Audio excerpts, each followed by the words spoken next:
Welcome to the ANSO Podcast. I'm your host, Captain Manuel Calo. Today we have an inspiring guest, Danitza Dee James, a U.S. Army combat veteran and CEO of Repatriate or Patriots. Dee has dedicated her life to serving her fellow service members and veterans. She's here to share her remarkable journey from a Mexican immigrant to a prominent advocate for veterans' rights and mental health. Before we begin, please note that the views and opinions expressed in this podcast are those of the host and guest and do not necessarily reflect the official policy or position of the Department of Defense. But before we dive in, a word for our sponsor, Deloitte. We'd like to thank our important sponsor, Deloitte, for their support. Deloitte's mission is to make an impact that matters by creating a more equitable future through their focus on sustainability, equity, and social impact. Deloitte is committed to supporting veterans and military families through various programs and initiatives. Thank you, Deloitte, for your support. Dee, welcome to our podcast. Welcome, Dee. Thank you for having me, Manuel. Hey, so we hear about you in my introduction. So now, what's gonna happen? We're gonna talk about your journey through the U.S. Army, your initiative with the veterans, and what are you doing up today. So before we start, so can you start by telling us about your journey from Sonora, Mexico, to enlisted the U.S. Army? Yeah, it feels like it was yesterday, but it was a long time ago. Back in 1996 is when I came to United States. So I was born and raised in San Luis Rio Colorado, Sonora, and to parents who worked in the fields in Arizona and California. I am the youngest of 5 siblings, and growing up in Mexico was really, from what I see today, right? It was pure childhood, and my siblings really took care of each other. And me being the youngest, I was fortunate enough to have a little bit of discipline in me from each one of them. My parents, they immigrated us to the United States in 1996. And that's when I had to leave my community in San Luis, Mexico to go to school in Yuma, Arizona. This was in 1996, Mm-hmm. and I couldn't speak English. I understood some of it, and I could definitely sing a lot of the songs that I had no idea what I was saying, but Mm-hmm. I knew every lyric. So I can say that reading subtitles from movies and listening to music in English was really a big help in me learning English. After I joined, after I came to high school in Yuma, Arizona, then I graduated and did 1 year of college. Mm-hmm. And at that point, it was time for me to figure out what I wanted to do. And I didn't have any more financial aid support for my college tuition. And I really felt like I wanted to do something more. I wanted to leave my town and just explore it and really find myself in what I wanted to do. And that's when I decided to join the military. So once you made that decision, so do you know anything about the military services? It was specific tailored to the Army, your decision. You knew any other services like the Marines or the Navy, or it was purely U.S. Army at that point?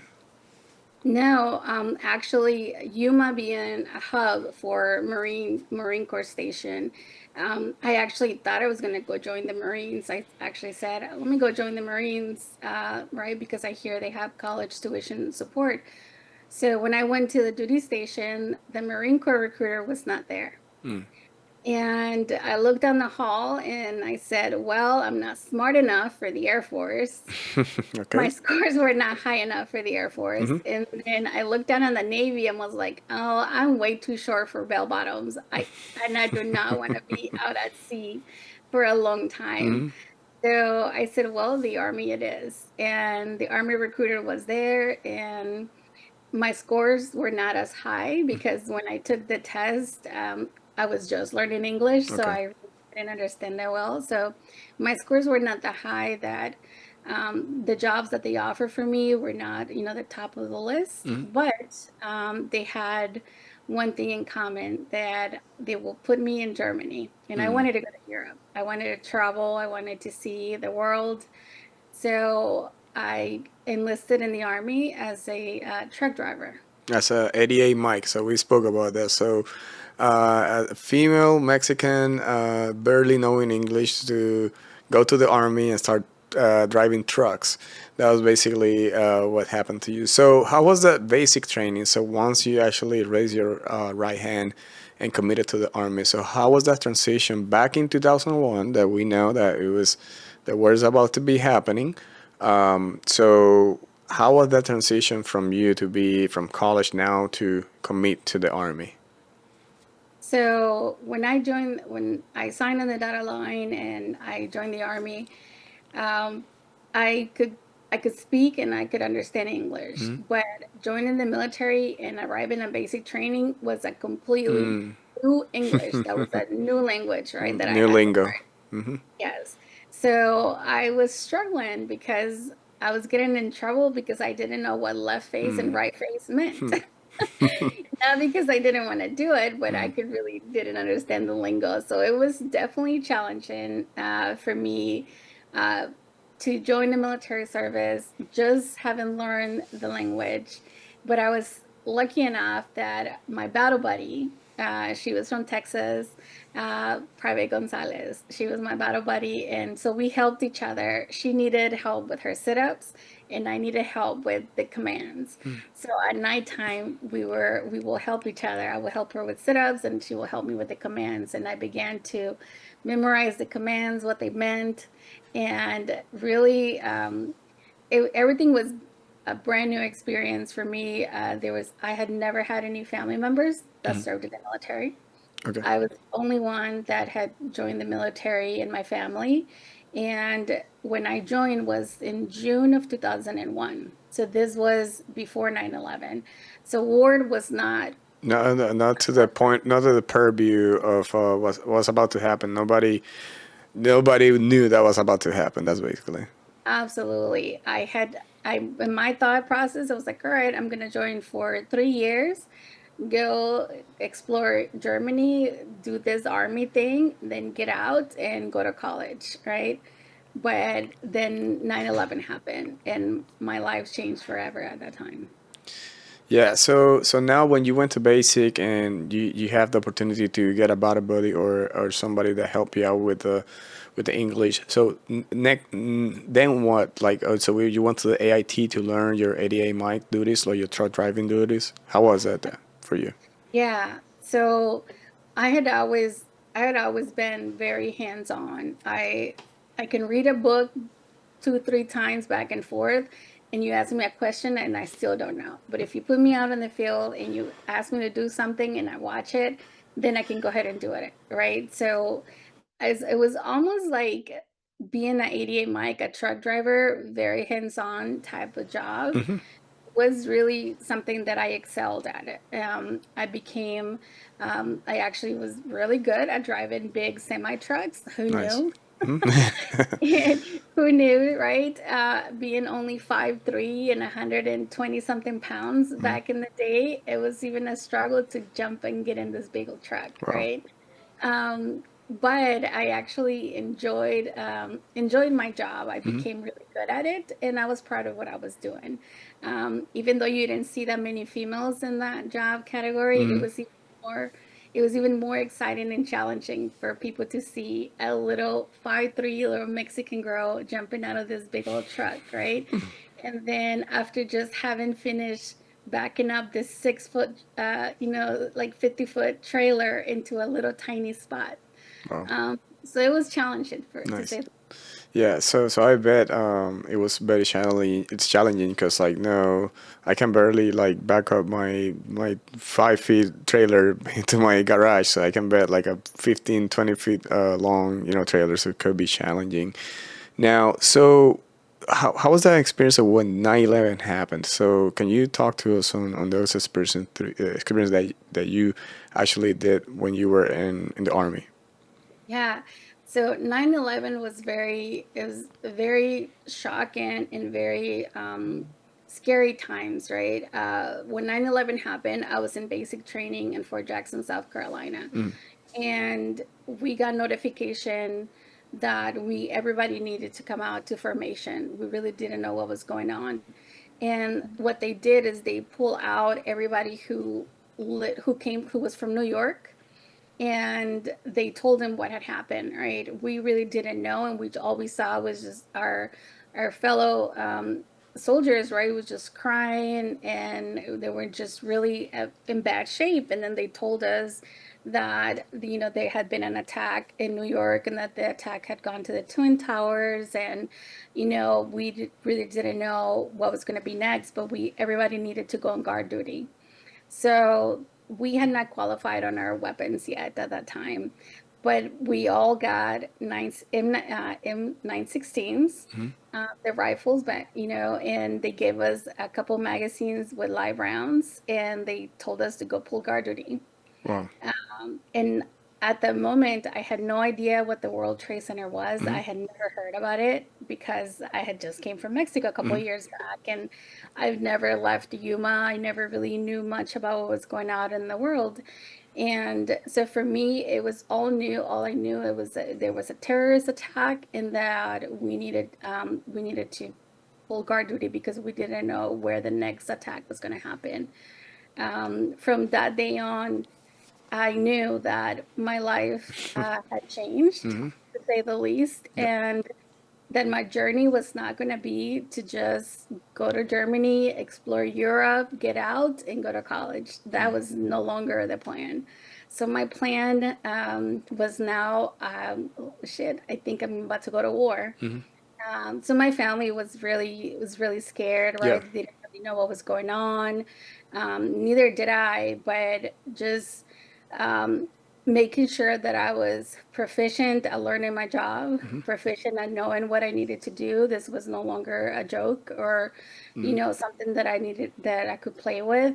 It really honed in my focus, really. It Right. really made me focus on what was I doing.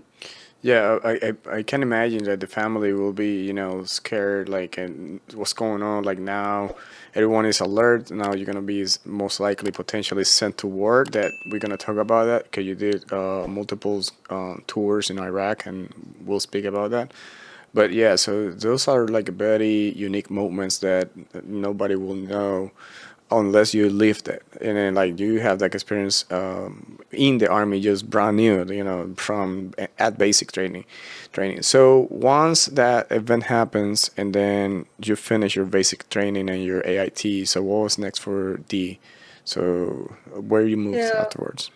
yeah, so the next chapter was for me to go to Germany. That was my first duty station Mm-hmm. and the only duty station that I was able to experience during my term in the military.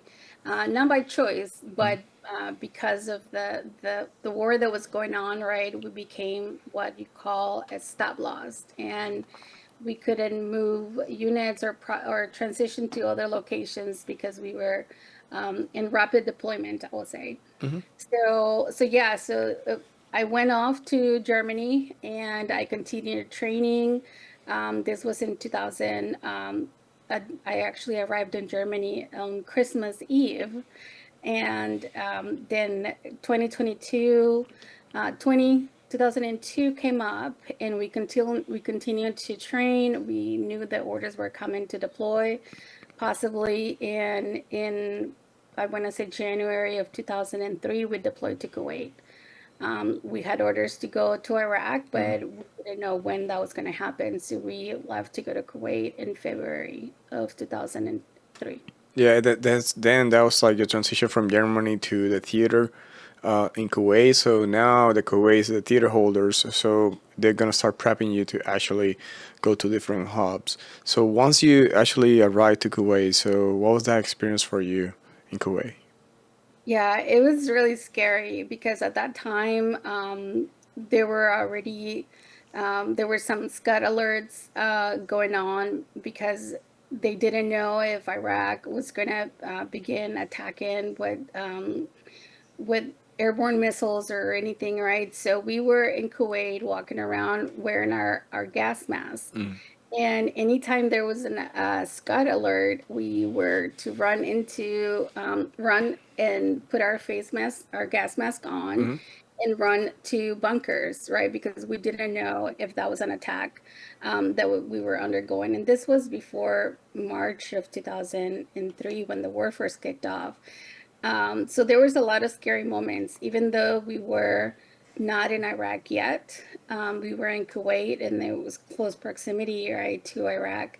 And so it was very scary because brand new, like I had never even imagined myself being in Kuwait Mm-hmm. or in that type of atmosphere, that it was just on alert all the time. Yeah, and then how was your job like as ADA Mike? You were doing like lock packs and you were driving off the gate, and how was that experience as an ADA Mike the first time you went to war? So our mission was we were hauling fuel tankers. Mm-hmm. So we were hauling a fuel truck of like 5,000 gallons of fuel. So our mission was to set up fuel points for the either whether Marines or Army as they're pushing forward for the invasion. So our job was to haul fuel and set up fuel points to keep them on the move, right? It was leading. I was the lead fuel truck as Mm-hmm. we crossed the berm into Iraq on March 19. And it was nerve-wracking. I had no idea. I was like this little girl from San Luis, Mexico, who could barely speak English. It's now like on the first fuel truck about to cross into Iraq. And I, all I wanted was like, please don't mess this up. Don't mess this up. And it was a we call it a convoy from hell because it was at least about 50 to 70 vehicles, Mm. all supplies, ammunition, fuel, like you name it. It was a huge long convoy going into Iraq. And then there were at times, because the Scud alerts were still happening, every time there was an alarm of a possible Scud missile, we had to stop the vehicle, get out, and then put our gas mask on, and then wait until the all clear was given. I think that convoy lasted like more than a day, if Mm-hmm. not, so it was challenging, and we had a lot of vehicles that got stuck in the sand. So they had to be, pulled out, and it was nerve-wracking, even though we couldn't see anything in the middle of the night. And then during the day, it was just desert and nothing else. Once we entered into the cities, into the towns, we began to see all the leftovers of the mayhem that had gone in front of us, right? All the burned out tanks, Yeah. destroyed vehicles, burnt up houses and stuff like that. So it was really an experience that none of us could even predict, as nothing that I had seen before, maybe in the movies, but not even in the movies. The smells, just the feeling of the heat is just something that I'll never be able to forget. Yeah, so I can imagine. Yeah, so that's like literally in 2002, 2003 that where the war is raging and it's at the highest point right now, and then we're into Iraq and etc. And then you're pushing lock packs with like all the fuel, the ammunition, the everything that the lines need to continue pushing forward. Now, so what happened after you finished your first duty station? So what was next for the after you finished that tour? So after we finished our first tour in Iraq, we got orders to go back to Germany, right? And so once we come back, we get our 90 days of stabilization, which that's 3 months. On the fourth month, we got orders to go back to Iraq. So we now began another training cycle of prepping to go back to Iraq the second time. Um, One of the things that happened at that time, right, is that there was a stop loss. So people who had met the requirements were stop loss now. So I was stop loss. I had only signed a contract for 4 years, and at that time, I was stop loss, so I couldn't leave the military, right? So I was extended for another year. So then we deployed again in 2000 and the end of 2004. And so we went back to Iraq, but our mission had changed. Our mission was now we were gun trucks. So we were conducting convoys. We were escorting either civilian local nationals Hmm. from there, from either Kuwaitis or Iraqis, or civilian truck drivers from KBR and other contractors that were out there. And we were the gun truck unit that were responsible for taking them from point A to point B. Okay, so now you become like a gunner, and how was that experience for you as a gunner? Because now it's a way different from being a truck driver now to be in security all the time. You have to keep your head on the swivel because like you don't know what's gonna happen, and then you have to react to any situations that you might encounter doing this, security. Yeah, so my second deployment being a gunner was uh, the entire 365 days of adrenaline rushes, like, every day. Um, it was, I think I felt, I wouldn't say safer doing that than being the truck driver. And I guess I say that because now I was the gunner, I was the lead gun truck. I knew where I was going, and I was the one pulling security, right, for the rest of the convoy. So I I definitely was thriving in that role. But at the same time, being a woman, being a small woman, right, and being a Mexican woman in that role was all the more challenging. I definitely had to prove myself. I had to prove to the rest of the unit, to the rest of my comrades, that I could do the job, that I was not just some fragile female that, wanted to look cute in a gun truck. That is something that as women, and as minorities, right, we tend to always have to fight against and have to prove ourselves. I was lucky to serve with some of the same service members that I deployed with on my first tour, that they knew, right? They knew I could carry my own, and that they knew that, yes, I could be a 50 cal machine gunner. I could carry a 249 as my daily Well, assigned weapon, and that they could trust me to lead that convoy as being the first gun truck out the gate. So getting their respect and knowing that they trusted me was really reassuring for me and to do my job. So that's something that I'm always gonna be proud of, serving in the military, period. But that time in Iraq as a gunner, that really put my skills to test, right, in charging me with the lives of the entire convoy, it will really be one of the highlights of my career. yeah, that's awesome to hear. Like how you actually you were the lead vehicle for the entire convoys and be like the female with the fiticals that we know. Like the fitical has a unique way to actually function. If they get jammed, you have to actually pull it back, and you need to have all muscle memories to actually manage these 50 calls. It's not like as simple as I'm gonna pull the trigger and etc. It has more mechanisms to it that I bet you have to train and you have to be proficient to it. Yeah, it wasn't, every morning, prepping for the convoy, I was the first one in the mortar pool, the first one to get my ammunition going, the first one to load my gun in the truck. Um, I had to have like everything set up and ready to go, right? And I had to do this every day. And sometimes, um, I had a good reputation that some of the convoy commanders or the units or the contractors that were going out actually requested me as to be the leading gun truck, because they knew, right, that I wasn't gonna play. I'm gonna get you there, and I'm gonna bring you back, and I'm not playing around. Nice. Now, so after that second tour finished, so now what was next for Dee, and what was the transition for Dee after the second tour? Yeah, after the second tour, I experienced some challenges within my unit that forced me to make an exit out of sooner than what I would have wanted. I had to leave the military, and I had planned to make this a career, a life out of it. And one of the things that I wanted to do is I wanted to get my citizenship and then go green to gold and become an officer. Served my 20 years.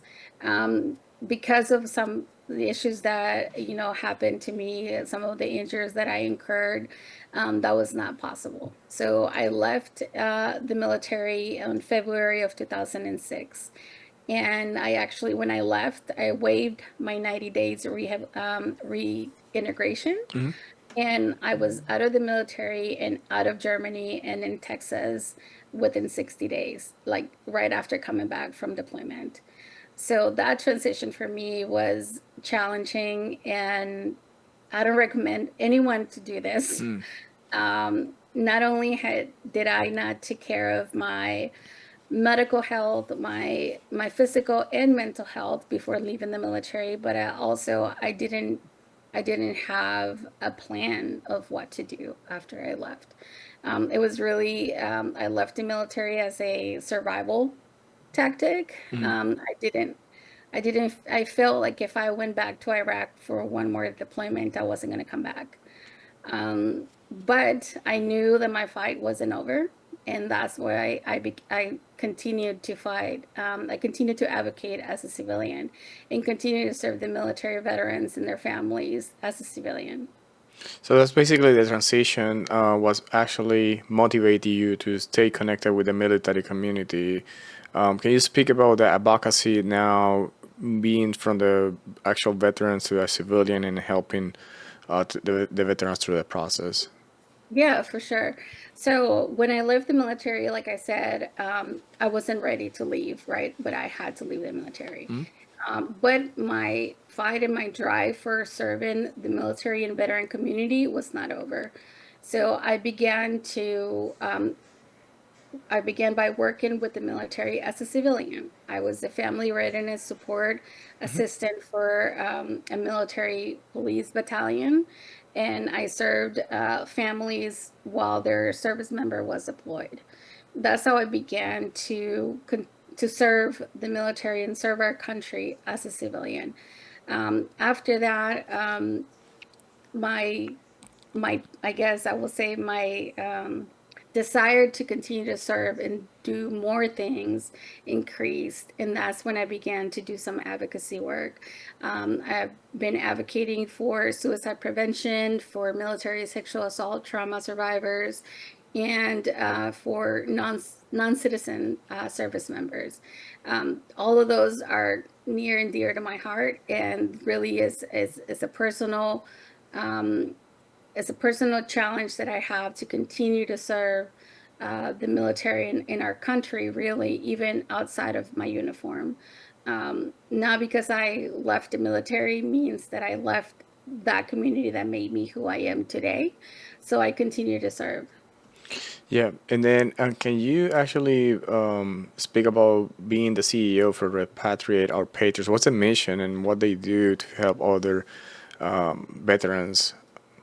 Yeah, so Repatriate Our Patriots, it's a 501c3 nonprofit organization.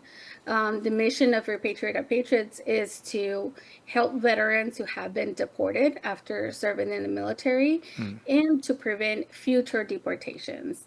And we do so by collaborating with other organizations and some immigration attorneys that can help begin to work on the cases of veterans who have been deported. And by collaborating with organizations within the Department of Defense to prevent future deportations. And we do so by making sure that service members obtain their naturalization while in service. That is the easiest way to stop and prevent deportations, right? It was one of the things that was offered to me when I was recruited. They told me that military service was a path to citizenship. And because of all the events that happened, the war going on and everything else, I was not able to obtain that. I obtained my citizenship after I left the military. So, because of those things, I want to make sure that we help service members who are currently serving know that the path and the resources are there to help. This can open the paths to careers, becoming an officer or other different careers, right? So I want ROP makes sure that that they know what the resources are and what is the process for them to become citizens. Yeah, so for those who are listening and they actually interested to actually, what's the first step they have to do briefly to for their citizenship? So the first thing really that they need to do is speak to their leaders and let them know that they want to apply for their naturalization. As a service members, we are still responsible for the application ourselves. Okay. So we have to initiate the application. But there are a lot of resources out there. If anyone who's listening needs resources or assistance for their naturalization, they can reach out to repatriateourpatriots.org. And they can follow us and send us a message, and we can connect them with immigration attorneys that can help them with the application process. Okay.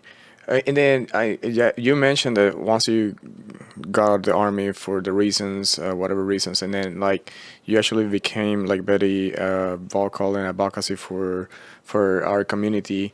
So can you tell us about your role in passing the Brandon Caserta Act and your contribution to the Military Justice Improvement and Increasing Prevention Act? Yes, absolutely. So I began volunteering for the Military Justice and Prevention Act when the horrible atrocities of Vanessa Guillen happened at Fort Hood, Remember, Texas. just remember. When those events happened, it really shook everybody who had any ties to the military sexual assault trauma and really to everyone in the military, right? So I began to advocate for justice for Vanessa. And that's when the Vanessa Guillen bill was developed. And I was serving with LULAC, the League of United Latin American Citizens at that time. And we began to advocate. We began to call legislators, tell congressmen and congresswomen about the importance of having set parameters and having a military council specifically to process military sexual assault cases. And we, along with other veterans and other advocates, we continued to advocate, and that was able to um, certain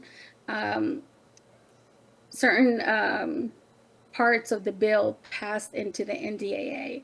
And so that meant that now the military has a military justice court that specifically tries in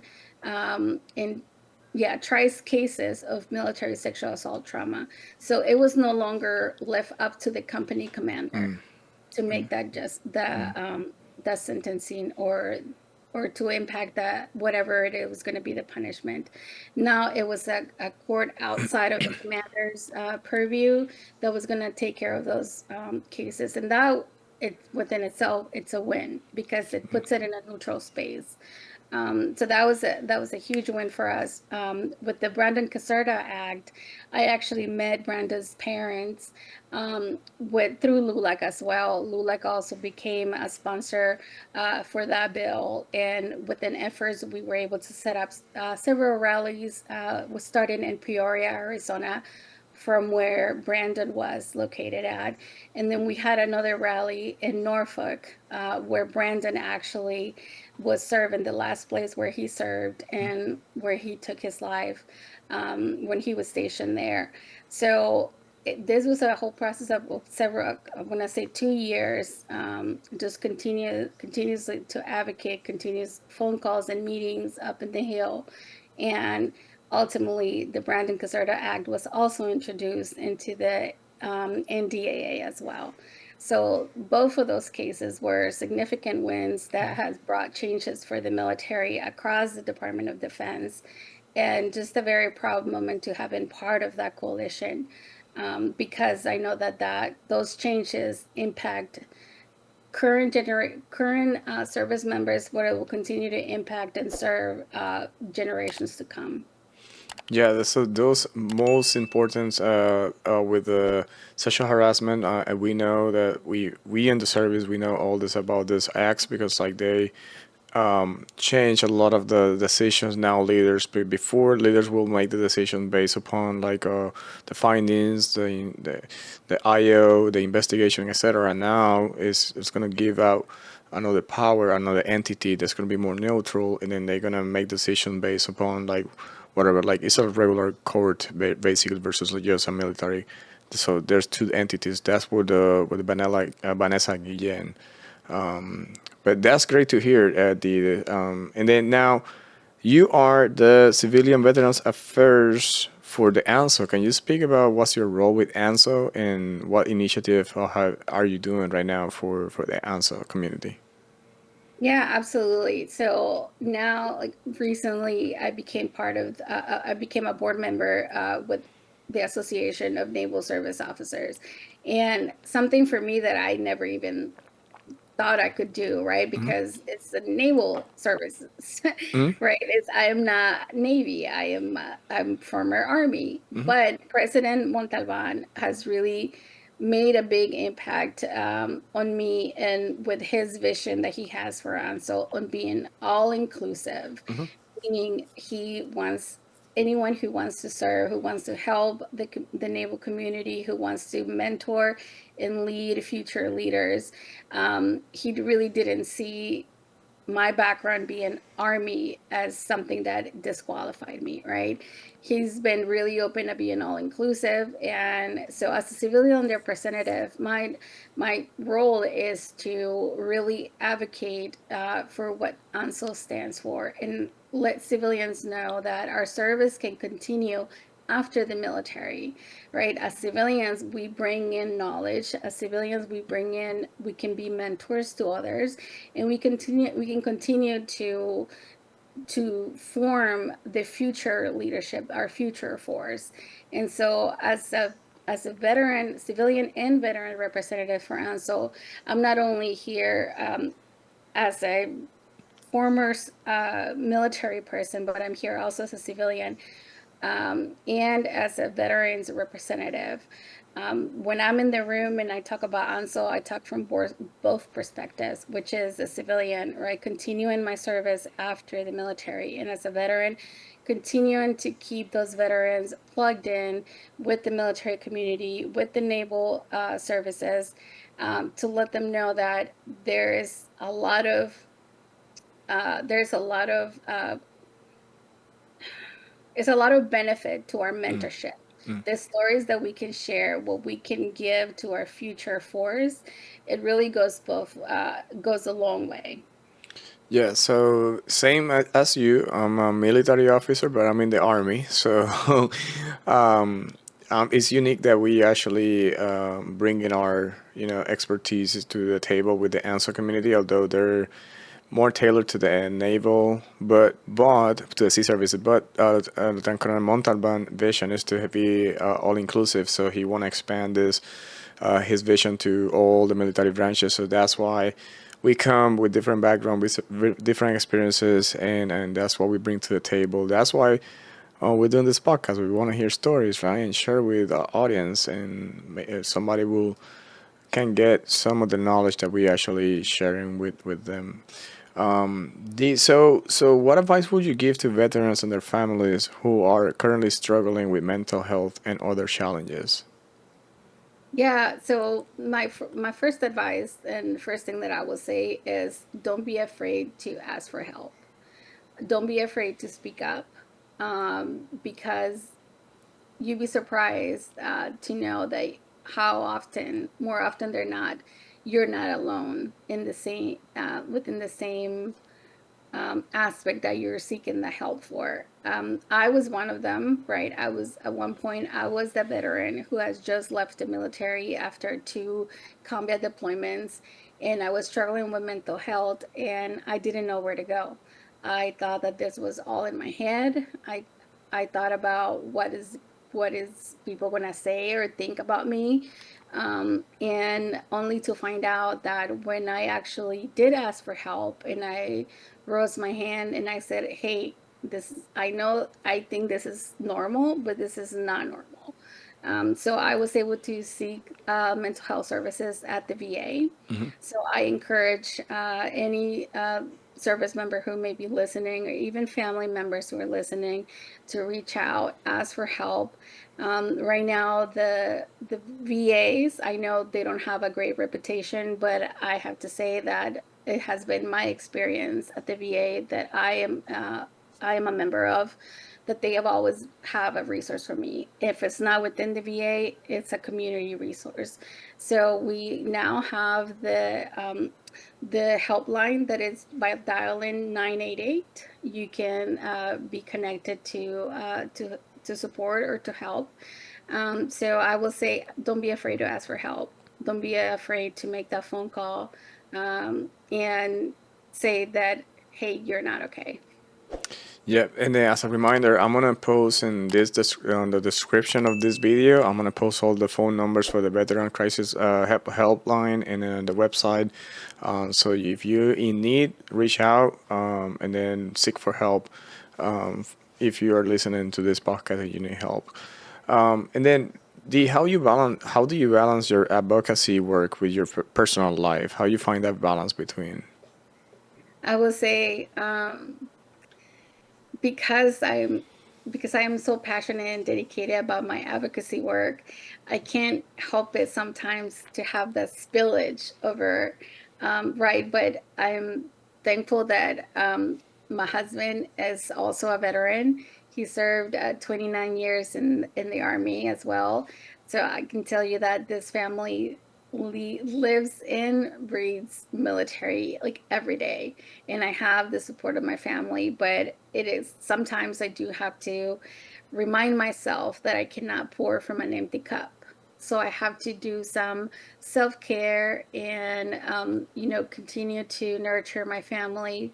And because while they're there to support me when I need them, it is important for me to be there for them as well. I am fortunate that my husband really supports the work that I do, but I do have to keep reminding myself that I need to continue to replenish my cup if I want to help somebody. Yeah, that's definitely the key. The family is the key for us to continue driving. Like I can say from my standpoint as well, my wife, she's like the one behind all my support, and then like I continue doing all this, the podcast and the ANSO and being the army and this college, etc. But I'm glad that you can find that with your husband as well as a military family. And then lastly, can you actually give a piece of advice to those that are looking or seeking to enter the military? Yeah, I was just say, give it a shot. There's always going to be there somebody to help you. Like, I had no idea that I will be able to find a battle buddy that will help me with learn the commands, and while I help them with their sit-ups. So I will recommend, if the military is something that you're thinking about doing, I will say, find out, educate yourself on all the options that are available. Find out what is the best way to prepare yourself so that you can obtain the best job or your dream job that you want to do in the military. Um, for me, I didn't have any background in the military. Nobody had served, right? But that did not stop me. I created my own journey, and I can tell you that today I wouldn't be who I am today without the military service. Everything that I have done until this date has shaped me to be who I am. So I will say, just find out what they have to offer for you, and then just really just determine which one fits you the most. Thank you, Dee. So, do you have any other closing remarks before we start wrapping up like the podcast? No, so I just, if anybody's listening, I want to remind everybody that we do have the symposium coming up at the end of July. And if you have not registered, if you're looking to go, take it from this Army girl that has nothing Navy related to be excited to go the symposium this year here in Norfolk. They can go to our website to register. So I'm looking forward to meeting a lot of people there and learning more Navy.